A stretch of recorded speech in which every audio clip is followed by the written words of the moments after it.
به دلیل اینکه با سیستم مزدورگیری جمهوری اسلامی در کردستان آشنا هستیم، لزومی ندارد مزدوران و وطن فروشانی همچون عرفان قانعی‌فرد را از طریق روزنامه‌ها و سایت‌های جمهوری اسلامی مانند سایت تابناک بشناسیم، چرا که کارنامه عرفان قانعی‌فرد تفاوتی با کارنامه دیگر جاسوسان جمهوری اسلامی ندارد. اما عرفان قانعی‌فرد به جای انداختن اسلحه بر دوش و جنگ با نیروهای گریلا یا پیشمرگ و شکنجه زندانیان سیاسی کرد در زندان‌های جمهوری اسلامی، وظیفه‌ای دیگر به وی محول شده است: مخدوش کردن چهره حرکت آزادیخواهی خلق کرد و تحریف تاریخ کردستان از طریق نویسندگی. قانعی‌فرد تا سال 2003 میلادی تنها یک جاسوس عادی سپاه پاسداران جمهوری اسلامی بود. به دنبال سرنگونی صدام حسین در عراق و آغاز نفوذ سپاه پاسداران در این کشور، راه برای جاسوسی عرفان قانعی‌فرد در کردستان نیز هموار شد. وی از طریق محسن رضایی، فرمانده پیشین سپاه پاسداران و دبیر کنونی مجمع تشخیص مصلحت نظام و دوستانش در جنوب کردستان و از طریق سلام معتدی به عنوان نویسنده و محقق با عده‌ای از رهبران احزاب شرق کردستان دیدار کرد. این رهبران نیز بدون اینکه احترامی برای خود و احزابشان قائل شوند، به گرمی از وی استقبال کردند. حتی یکی از این رهبران تا درب ورودی مقرشان به استقبال این جاسوس جمهوری اسلامی رفته است. در طول 24 ساعت جاسوس عرفان قانعی‌فرد تبدیل به نویسنده، محقق، تاریخ نویس شد. اما خیلی زود آشکار شد که قانعی‌فرد تنها جاسوس وفادار محسن رضایی و سپاه پاسداران میباشد. به دنبال بازگشت وی از سفر جنوب کردستان، اهداف سفرش را در گزارش خود برملا ساخت و همان گونه که برازنده همه جاسوسان است، دنیایی از تهمت و ناسزا را حواله میزبانانش کرد. 30 سال پیش از این برهان قانعی‌فرد، پدر عرفان قانعی‌فرد، فرماندار جمهوری اسلامی در شهر مریوان بود. عرفان قانعی‌فرد به خوبی برای جمهوری اسلامی سنگر پدرش را حفظ کرد و تنها تفاوت کار پدر و پسر شیوه کارشان است. حال در عصر اینترنت، تلویزیون و ماهواره در سنگر پدرش که با اسلحه در خدمت رژیم بود، وی با عوام فریبی به پیشبرد طرح‌های سپاه پاسداران علیه خلق کرد می‌پردازد. قانعی‌فرد جاسوس ماهری است که در دزدی و رشوه‌گیری نیز دست بالایی دارد و نیروی خود را در این ارتباط از سپاه پاسداران و محسن رضایی می‌گیرد. اما مواردی نیز وجود دارند که هنوز از سوی کسی به آنها پرداخته نشده است. قانعی‌فرد مبلغ هزاران دلار کتب، چاپ و انتشارات نگاه سبز در تهران را به جیب زده است و علاوه بر اینها آقای طهماسبی صاحب انتشارات نگاه سبز را مجبور کرد تا با ترک ایران به آلمان پناهنده شود. وی همچنین کتاب مافیای قدرت شخصی به نام بلخانکلو را به اسم خود به چاپ رسانده است. نامه شکایت بلخانکلو از عرفان قانعی‌فرد هنوز هم در اینترنت موجود است. در سال 2003 عرفان قانعی‌فرد کتابی تحت عنوان گفتگو با هنرمند نامی ایران محمد رضا شجریان منتشر کرد.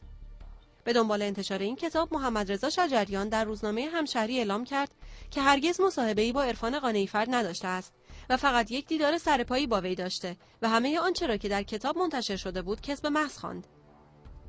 قانعی‌فرد همچون فرستاده سپاه پاسداران در سالهای اخیر چندین گفتگو با بنی صدر، رضا پهلوی، زنده‌یاد شیخ عز‌الدین حسینی، عیسی پژمان و عبدالله حسن‌زاده انجام داد و همه این گفتگوها پس از اینکه از صافی سانسور جمهوری اسلامی گذشتند به چاپ رسیدند.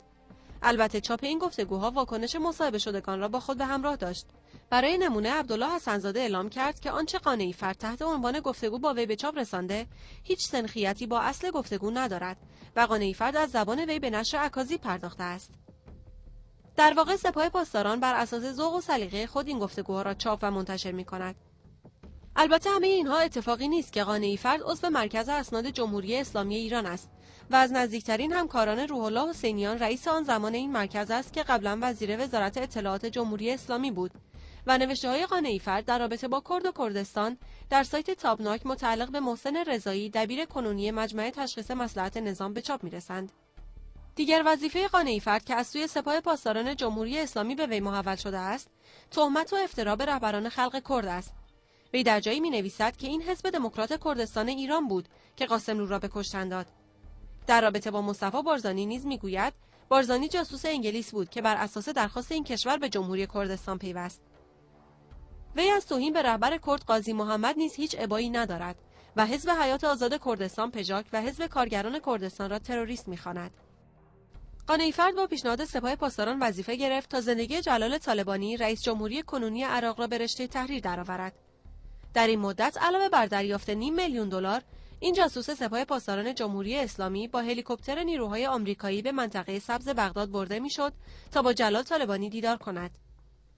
این کتاب که در رابطه با 60 سال زندگی جلال طالبانی است، در روز 9 ماه می سال 2010 میلادی در تهران به صورت رسمی رونمایی شد.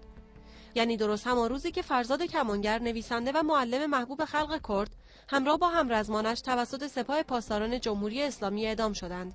دکتر صادق زیباکلام، استاد دانشگاه تهران، بعد از مطالعه این کتاب میگوید این کتاب هیچ ربطی به تاریخ ندارد. نمره نویسنده آن 0 است، چرا که وی هنوز الفبای تاریخ را یاد نگرفته. یکی دیگر از وظایف جاسوسی عرفان قانعی‌فر پخش شایعات و اخبار بی‌پایه و اساس است.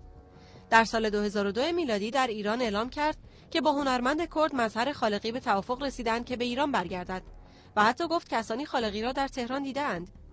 در پاسخ به این شایعه مظهر خالقی اعلام کرد که نه تنها به تهران نرفته، بلکه عرفان قانعی‌فر را به هیچ وجه ندیده و حتی وی را نمی‌شناسد.